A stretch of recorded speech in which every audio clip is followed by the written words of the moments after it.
आज हम इस वीडियो में कोई बातचीत नहीं करेंगे, सीधा अपने प्रश्न उत्तर पर बात करेंगे। तो शुरू करते हैं। आज का जो पहला सवाल है वह है निम्नलिखित में से सही युग्म कौन सा है। नामकरण से है, आपको मालूम होना चाहिए। दीर्घकाल आचार्य रामचंद्र शुक्ल, जयकाल डॉक्टर हरीश, अपभ्रंश काल डॉक्टर बच्चन सिंह, संक्रमण काल वासुदेव सिंह। कौन सा युग्म सही है? तो इसका जो राइट आंसर है वह है सी, अपभ्रंश काल डॉक्टर बच्चन सिंह। बाकी सब गलत। दीर्घकाल कोई और कहता है, शुक्ल जी नहीं कहते हैं। जयकाल किसी और ने कहा है, हरीश ने नहीं कहा है। संक्रमण काल किसी और ने कहा है, वासुदेव सिंह ने नहीं कहा। अब है डिंगल भाषा। डिंगल भाषा है, किन दो भाषाओं के मेल से डिंगल भाषा बनती है, या डिंगल भाषा में किन दो भाषाओं का मेल है, यह आपको मालूम होना चाहिए। आपको लग रहा होगा कि यह बहुत सरल सवाल है, लेकिन बहुत सारे बच्चे ऐसे भी हैं जिसको नहीं याद होगा, तो आपको मालूम होना चाहिए। राजस्थानी मिश्रित ब्रजभाषा, राजस्थानी मिश्रित खड़ी बोली, राजस्थानी मिश्रित हरियाणवी, राजस्थानी मिश्रित अपभ्रंश। इसका जो राइट आंसर है बी, और ये है पिंगल भाषा। राजस्थानी मिश्रित ब्रजभाषा जो है पिंगल भाषा कहलाती है, और राजस्थानी मिश्रित खड़ी बोली जो है वह डिंगल भाषा कहलाती है। सवाल नंबर 3, आदिकाल का नामकरण चारण काल किया है। दो आलोचकों ने आदिकाल को चारण काल कहा है, वही आपको पहचानना है कि इनमें से वे दोनों आलोचक कौन कौन है। ग्रियर्सन और डॉक्टर रामकुमार वर्मा, ग्रियर्सन और पंडित राहुल सांकृत्यायन, रामकुमार वर्मा और गणपति चंद्रगुप्त, ग्रियर्सन और वीरेंद्र कुमार वर्मा। इसका राइट आंसर ए है, ग्रियर्सन और रामकुमार वर्मा, इन दोनों ने आदिकाल को चारण काल कहा है। रामकुमार वर्मा दो नाम करते हैं, चारण काल और संधि काल। तो संधि काल भी आपसे पूछा जा सकता है कि आदिकाल को संधि काल किसने कहा है, तो इस तरह से भी आप याद रखना। अगला सवाल है, निम्नलिखित में से कौन सा युग्म सही नहीं है। हिंदी के पहले कवि से है कि किस आलोचक ने किसको हिंदी का पहला कवि माना है।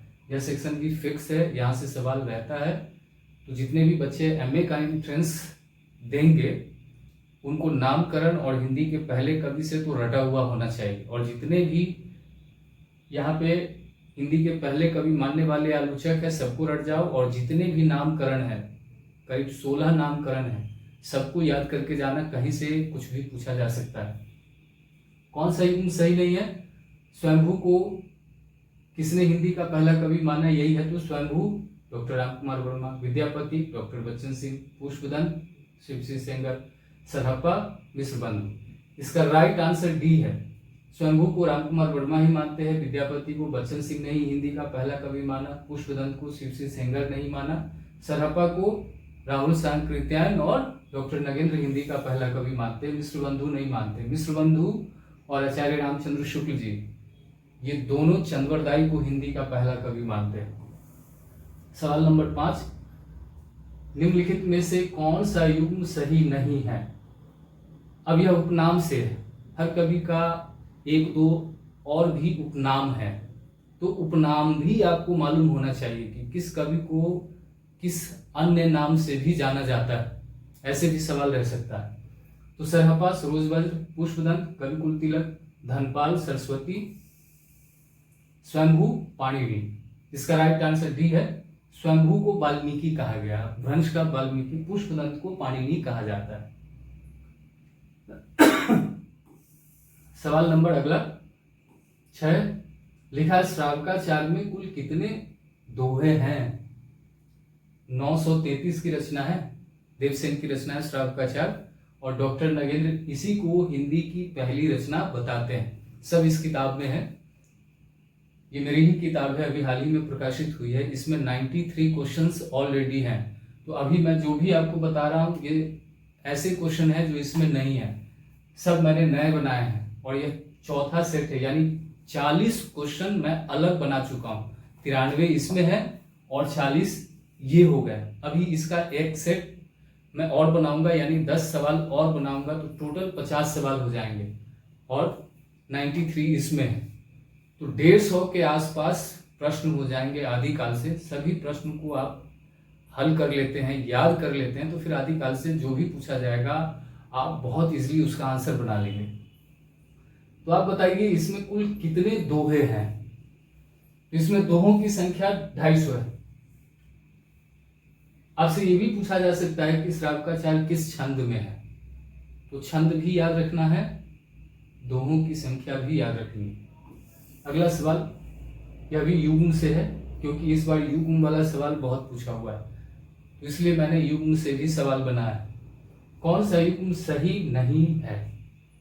श्रावकाचार देवसेन, चंदन वाला रास कवि आशु, रेवंत गिरी रास हरिभद्र सूरी, उपदेश रसायन रास जिमदत्त सूरी। कौन सा ऑप्शन सही है? कौन सी ऐसी रचना है जिसके आगे दूसरे राइटर का नाम लिखा हुआ है, एग्जैक्ट जिसकी रचना है उस राइटर का नाम नहीं लिखा हुआ है? ऐसे भी सवाल आपसे पूछा जा सकता है। इसका राइट आंसर सी है, सी। विजय सेन सूरी है शायद, रेवंत गिरी रास का आप देख लेना किसकी रचना है, तो सी है, हरिभद्र सूरी की रचना नहीं है। 8वां सवाल बहुत महत्वपूर्ण है, नेट के सिलेबस में रेवा तट लगा हुआ है, तो हमें यह मालूम होना चाहिए कि पृथ्वीराज रासो का कौन सा समय है रेवा तट। यह भी आपसे पूछा जा सकता है। 25वां, 26वां, 27वां, 28वां, कौन सा समय या सर्ग है रेवा तट? इसका राइट आंसर है सी, 27वां सर्ग है। पाहुड़ दोहा बहुत फेमस रचना है, जैन कवि की रचना है, धार्मिक साहित्य के जो जैन कवि हैं उनकी रचना है। अब इस रचना के दोहों की संख्या भी दी गई है, तो वह भी आपको याद होना चाहिए। कितने छंद हैं? 222, 224, 226, 228। दोहे में है, यह भी दोहे में है, तो इसका जो राइट आंसर है वह है ए, 222 दोहे, पाहुड़ दोहा। मुनिराम सिंह की रचना है। पाहुड़ दोहा बहुत फेमस रचना है और सर्वाधिक रहस्यवादी जैन कवि मुनिराम सिंह ही माने गए, तो इसको आप याद कर लेना। अब है आगे अगला सवाल, इसका आंसर मैंने छोड़ा हुआ है, यह आपको देना है ढूंढ करके है।